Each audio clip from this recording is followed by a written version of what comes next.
Welcome to another episode of Million Dollar Stories, where we get to interview authors from all over the world. I am fascinated by this topic, employee owned businesses. As an entrepreneur myself, I've realized maybe there is a lot of blessings that come along with employee owned companies. And we have an expert here. He has written many books, and I'm just going to read a little bit from his bio. It's extensive, so prepare, guys.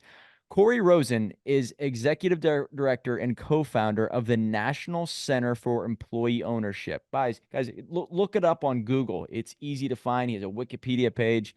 It's a private nonprofit membership, information, and research organization in Oakland, California.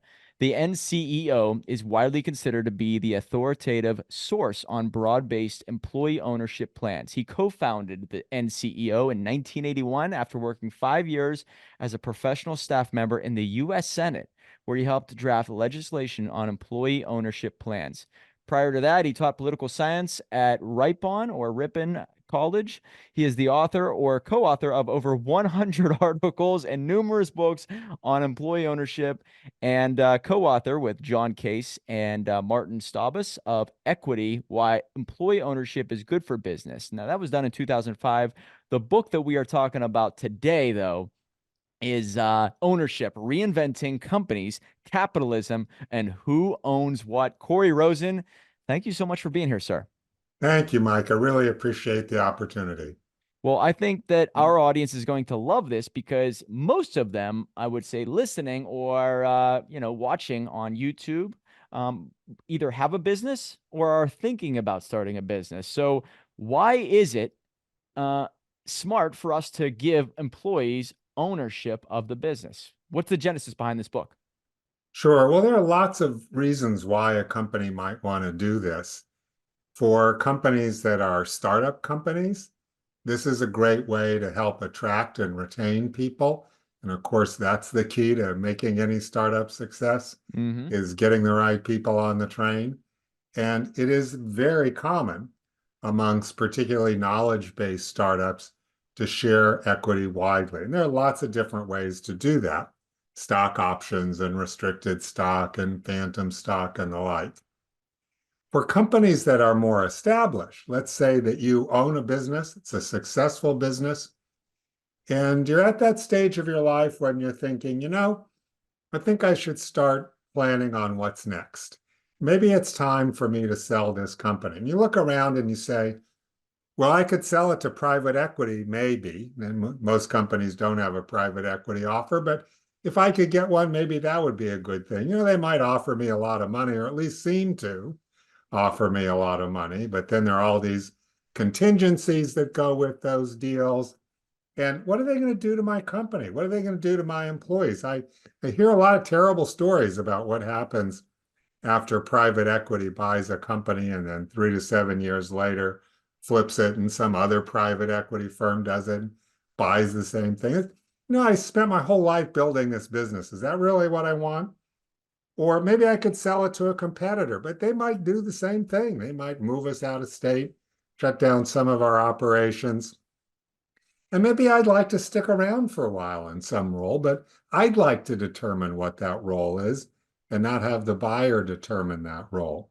So, how can I deal with that? Well, an employee stock ownership plan is a really good way to do that if you're a company that's big enough, 20 or so employees, and profitable, that this is feasible to do. Because what it does is it allows you to take the future pre-tax profits that your company generates. So you use those future profits to buy your shares, and you get a tax deduction Mm.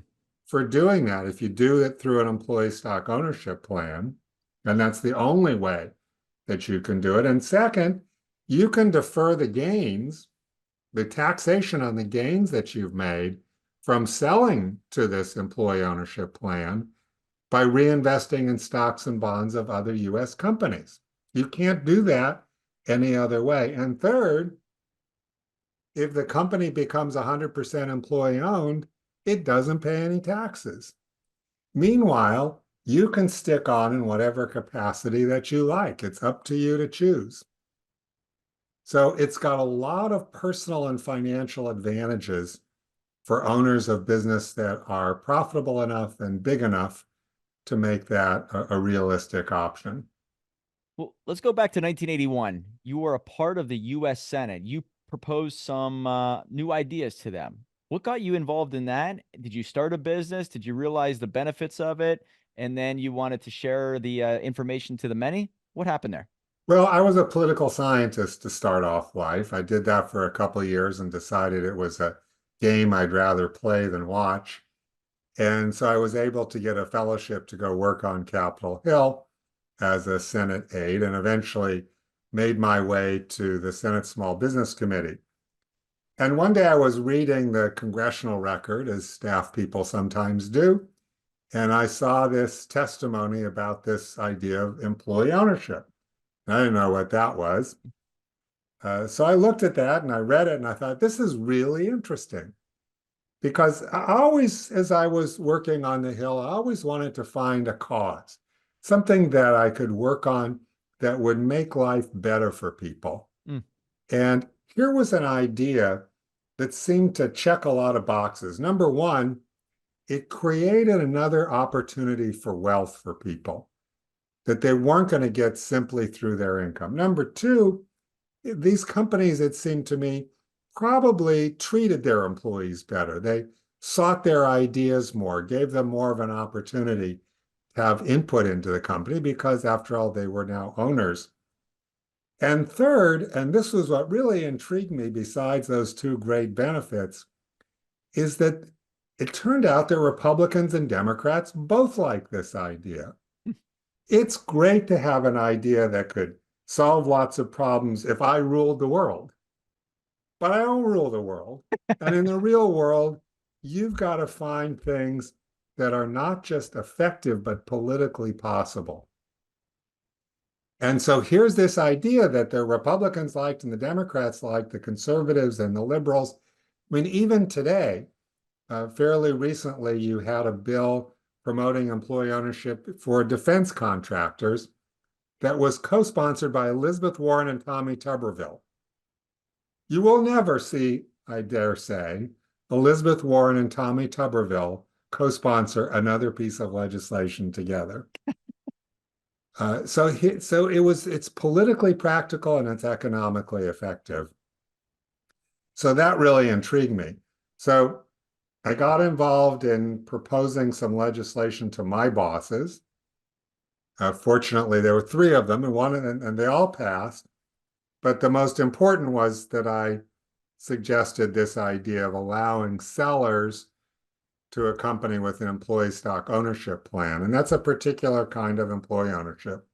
Sellers to these ESOPs to defer capital gains taxes by reinvesting in stocks and bonds of other companies. And it took a few years, but that became law. Meanwhile, I thought, well, this is such a good idea, and people don't even know it exists. They don't know how to do it. They don't know where to find resources. We don't really know at that point whether it worked or not. Now we do, but then we didn't. So I'm going to start an organization, naively. I'm going to start an organization to try to provide that kind of information and do that kind of research. So I went down to my basement and I said, this is the National Center for Employee Ownership. And it took 3 years for me to actually get any money to pay myself. But here we are today. We've got a staff of 20 and about 2,700 members. Oh man, it's incredible. Yeah, I just looked you up on Wikipedia. I mean, you've done a great job getting the message out there. Uh, did you notice a transition in any companies after you have approached them or once they understood how easy it was to transition to an employee-owned company? Yeah, and the big barrier for a lot of companies doing this isn't that it's not practical. I mean, it's not for some companies, but the biggest barrier is that the business owners who might be really good candidates for this, they don't know what it is. They've never heard of it. And when somebody says, well, how about employee ownership? Their first reaction is, wait a minute. The employees couldn't buy the company. They don't have the money to buy the company. That's crazy. Well, that's not how ESOPs work. It's the future profits of the company that are tax deductible that buy the company. And think about that. If some private equity firm comes to buy you or some other company comes to buy you, that's exactly what they're doing, right? They're saying, we're going to buy you because we think the future profits of the company will pay back our investment. Otherwise, why would they buy you? So they're using the future profits of the company. They can't take a tax deduction. The ESOP does exactly the same thing, and it can. So that's not how they work. It's not employees buying the company. It's much more practical. Secondly, they think if they get past that, they go to their accountant or their business broker and they say, hey, what about this ESOP thing? Well, a lot of those people, they don't know how it works, so they don't particularly want you to do it because maybe you'll hire somebody else. But even if they have a better idea how it works, just because of the way that the fees work, they generally can make more money by getting you to sell to somebody else. So they'd rather you not sell to an ESOP. Well, So people have to find out. And once they do find out, and that's a lot of what our work is about, is getting that information out there. A lot of business owners say, wow, this is great. Well, whenever I'm looking at this, I see a couple obvious benefits. I'm assuming the tribe buys into the organization a lot easier, right? If you Right. have any type of equity in the company, you take more pride in it. And studies show that individuals are not really looking for money per se. They're looking to be proud of the life that they're living, what they're Exactly. building. So there's buy-in. I would assume it creates a cohesive culture, right? We're all on the same page. We're all going somewhere together. And then I would even say that individuals might even take less money if they have some type of stake in it, where if they were to sell the property or the business, there's a bigger lump sum on the back end. So those are the three major benefits that I see. Are there any other ones that that I'm missing there that really stand out? Yeah, those are for startup companies, it is true that often people will say, well, I'll take less salary in return for equity. And the company needs to do that because it doesn't have the cash Right. to pay them competitive wages. For established, successful companies, ESOP companies actually pay more than comparable companies. Oh, wow. But they also, and they do that because they can, they generate, if you become an ESOP, what the research shows is that your sales, productivity, and employment will increase about 2.5% per year faster than would have been expected if you didn't have an ESOP. So these companies are doing really well, and that allows them to pay a little bit more. It's not a lot more, but a little bit more to help them to be more competitive on the labor market. The employees do help these companies perform a lot better. Turnover is dramatically lower.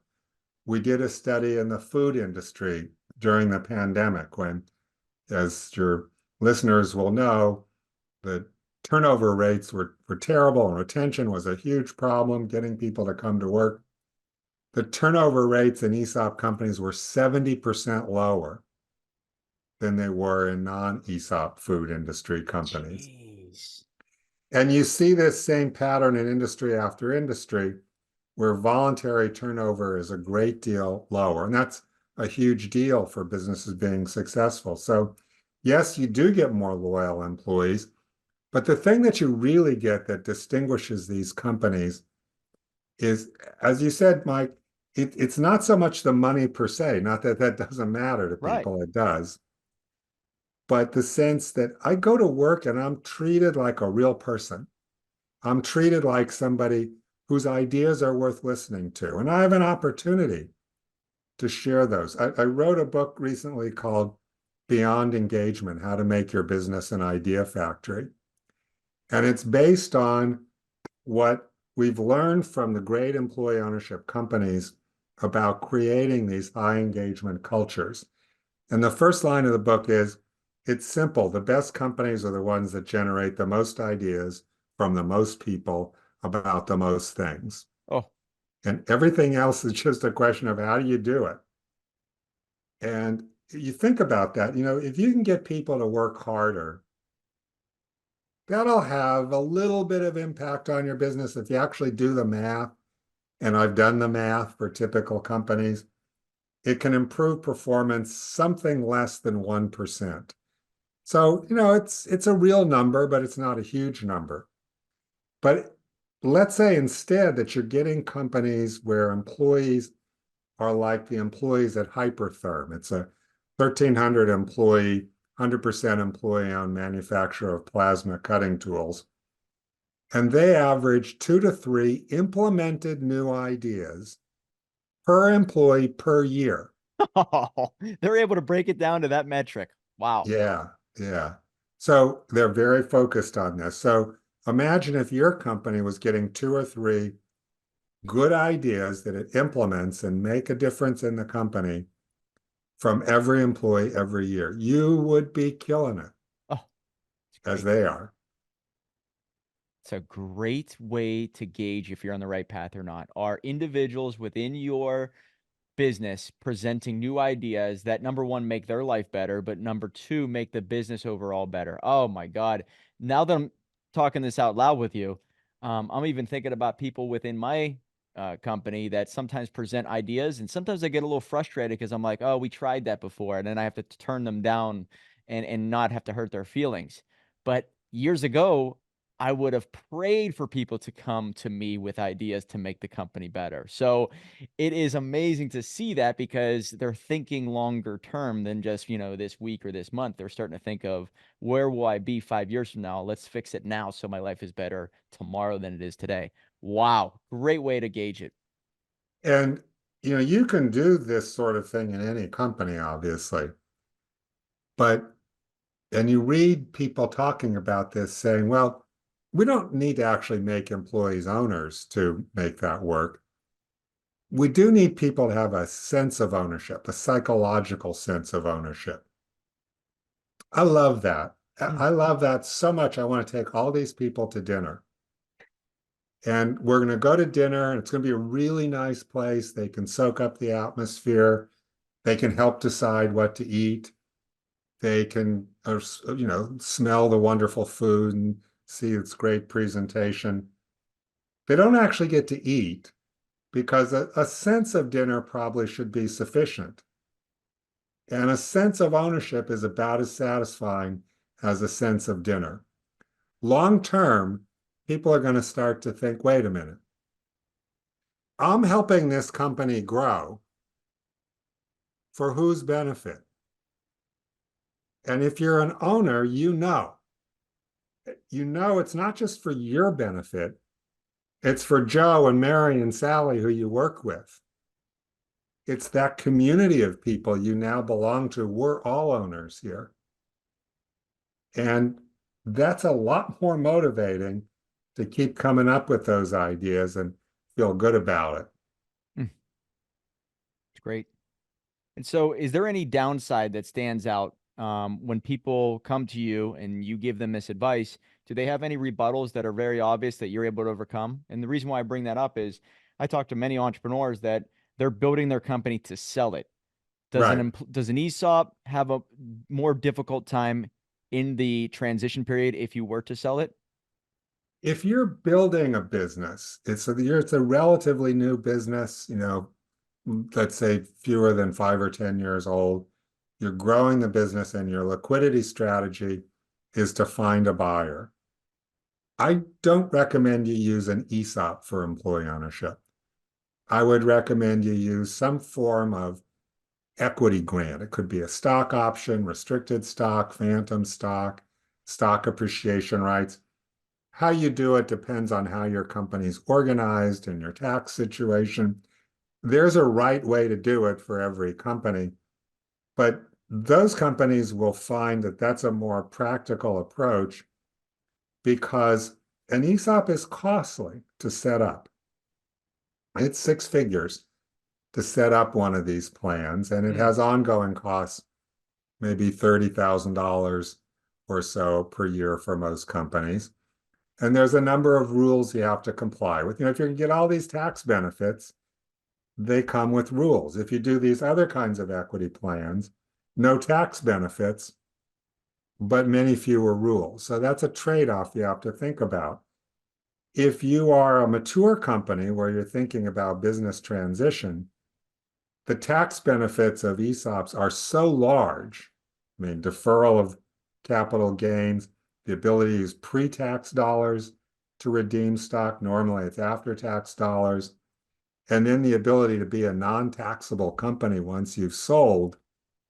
Those are huge benefits not available any other way, and they dwarf the costs of setting up the plan for companies that, as I say, are big enough and are profitable enough so the deductions matter to make that worthwhile. But if you're a young company, you're a company with fewer than 20 employees or so, you're a company whose profits are inconsistent, and ESOP just is too costly and too complicated to justify the benefits that you're going to get from it. So, and there's something called employee ownership trust. That's another way that you can transfer your business that's much less costly, doesn't have the same tax benefits. But if you're a smaller business, maybe that still pencils out because you get employee ownership, but you don't have some of the costs that go with an ESOP, and the tax benefits aren't worth it at that size. So rather than think of employee ownership as this is the way you do it, think of it as I want my employees to be owners. What's the most appropriate way to do that? What tool in the toolbox is going to fit this problem? So good. Yeah, there's a philosophy that we have in our company is think like an entrepreneur. That's what we always say. Think like an entrepreneur. Now, there are people in my company that they're not really the owners, but they're entrepreneurs, right? And so they own a sector of the business and they reap the rewards financially. Maybe there's not equity involved, but if they think like an entrepreneur, they problem solve differently. And therefore, they take ownership of that sector at a much higher level. My belief is if more people thought like an entrepreneur, this world would be a much better place. So with this ESOP structure, what I like is that the average person could be an owner. They can think like an owner, and therefore they might be a little bit more educated when it comes to politics and maybe financial literacy. So my question to you is, throughout this research from 1981 all the way to 2024, are you seeing any type of trend that more people are becoming entrepreneurial? Are you noticing maybe the want to own your own future destiny, take control of your life is increasing? And let's just say one step further is why is it that the average person that graduates from school has no idea about entrepreneurship when it's so significant to our society? So that's a loaded question, but Yeah. I'd love for you to kind of, unscramble Well, that. we don't teach business in school, so it's not surprising that people come out of school with no understanding. When I got a PhD, and when I started on Capitol Hill learning about ESOPs, it was a whole new language to me. I knew very, very little. Even my dad was a small business person, but I didn't know much about how that all worked. So it's not surprising that people don't have those entrepreneurial skills or that they don't come into a business with financial sophistication. One of the really interesting things about ESOP companies is that virtually all of them now are, to one degree or another, open book companies. That is, they share a lot of financial information with employees. Oh, that's great. One of my favorite stories comes from a company called SRC Holdings. They became employee owned in 1983. And unusually, that was a case where the employees were taking over a failed division of what was then Navistar, previously International Harvester. They remanufacture engines. Hmm. And they bought the 119 employees, they bought this company, they set up an ESOP.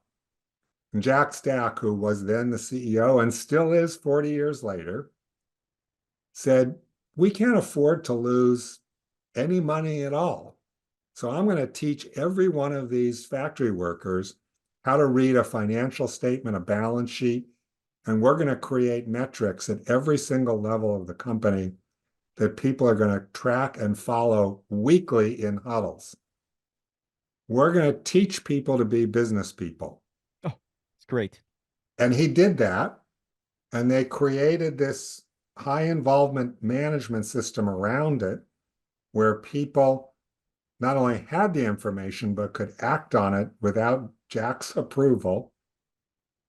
SRC Holdings now has 2,200 employees.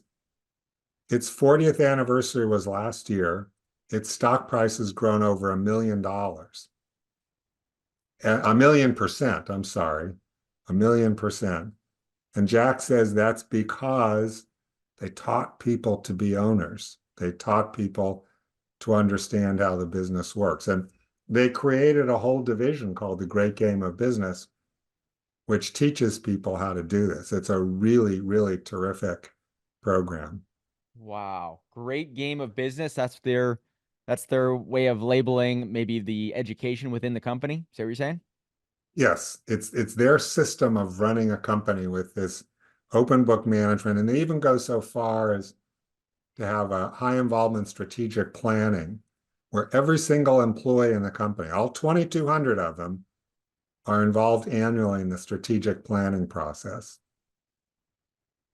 So Jack Stack and SRC Holdings still going strong. Oh, yeah. I mean, they're just amazing. Yeah. And so did he go from owner to creating the ESOP and that was the big, you know, big transition, or was it always an ESOP from the get-go? No, so he was the CEO of the company when they were a division of International Harvester. And International Harvester said, we're going to shut you down. Got it. And Okay. Jack said, can we buy it? And he got a bunch of other managers together and they put up some of their own money. They got they went to 50 banks and they finally found one that would loan them at a debt to equity ratio of 89-1. The banker who made the loan got fired, but somehow they managed to get this loan. And then they set up an ESOP almost immediately after that so that the employees own 30% of the company. Now they own 100%. So Jack was not the owner at the time. Jack led a group to buy the company and then created this management system that's been so wildly successful. Psychologically, maybe there's some stats that you can relay to us, but I once read this study that showed what makes the person the most happy in their life. Is it a product? Is it like a house or a car? Or is it an experience? And what they found out in the study is that by far the happiest people have experiences, but there's one Right. other person above that, and that is a person that has an experience of building something that is tangible, that they can see. So the happiest people restoring a car, for example, or building a house, or building a business. So, is there anything that you came across throughout your research that shows, yeah, you know what? Psychologically, these employees, number one, had more buy in, but when it comes to their psyche, they were happier people because they were having the experience of overcoming problems, slaying dragons, and obtaining the gold. Therefore, it's almost like a personal development journey disguised as this business journey, therefore, leading to a happier existence. Anything that you're able to see? Yeah, well, I would take it one step further and say that what I've seen in the research is that the happiest people are the people who have a sense of purpose. And there are two different kinds of happiness. There's happiness in your life, which is I went to a great dinner. I saw the Warriors win a basketball game or whatever, and I'm happy. Then there's happiness with your life. And that's the ability to step back and say, I've led a good life. I've made a difference. I heard a keynote speaker once who had a tremendous impact on me, really. He said, and it was at a Great Game of Business conference, actually. He said, when people look back on their lives, almost nobody says, what do I want to be remembered for? I want to be remembered as I was really rich, or I was really powerful, or I had a big house or a big car. What they want to be remembered for is what they did for other people, what contribution they made that made life better for other people. And he said, you should live your life thinking about what do you want to be remembered for. And for entrepreneurs who can say, I built this company and now I've turned it over to the people who helped build it with me, and they're doing really well. We know in ESOPs, for instance, that the retirement assets of ESOP participants are 3 times that of comparable employees. So I built this company that's created this community that's good for the place I live in, good for the people who worked with me. That's an enormously satisfying thing. 76%, according to the Exit Planning Institute, 76% of business owners who sell their businesses regret it a year later. Mm. 76%. In ESOP companies, the numbers are reversed. ESOP sellers are really happy with the way things worked out. They feel good about it. I don't know how you put a price tag on that relative to selling to other companies, but I'd say that one's pretty high. Oh, it's great. I love that stat. So I read a book called Rich Dad Poor Dad. Have you ever read that book? I've not. Okay, it's by Robert Kiyosaki. It's standing behind me here on a little swivel because I it's see it, changed my yeah. life. And I try to mesmerize my audience because they should read that book.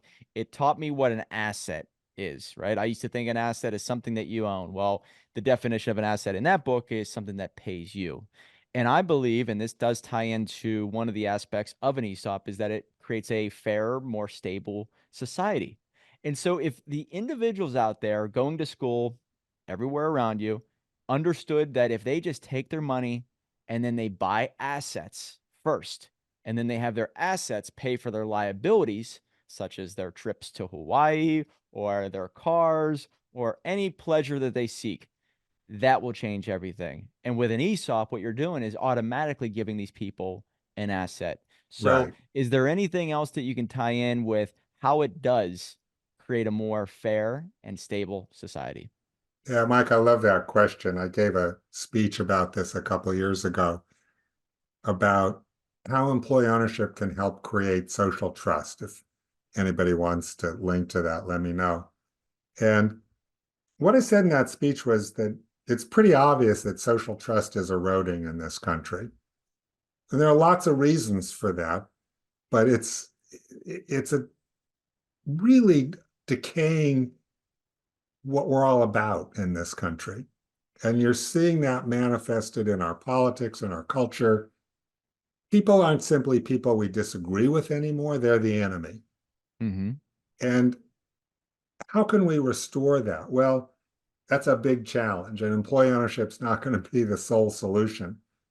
But part of the reason that people don't have social trust anymore is they think the system's fundamentally unfair.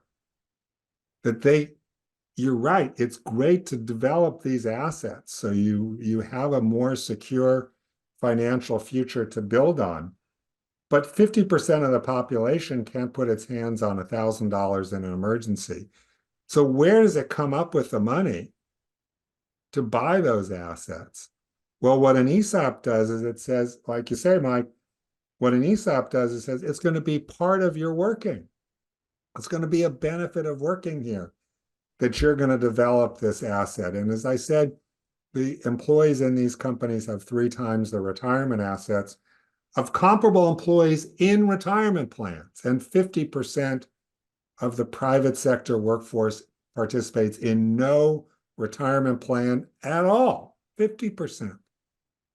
So ESOPs provide a way for people to get over some of this tremendous wealth insecurity that makes people so angry and disappointed.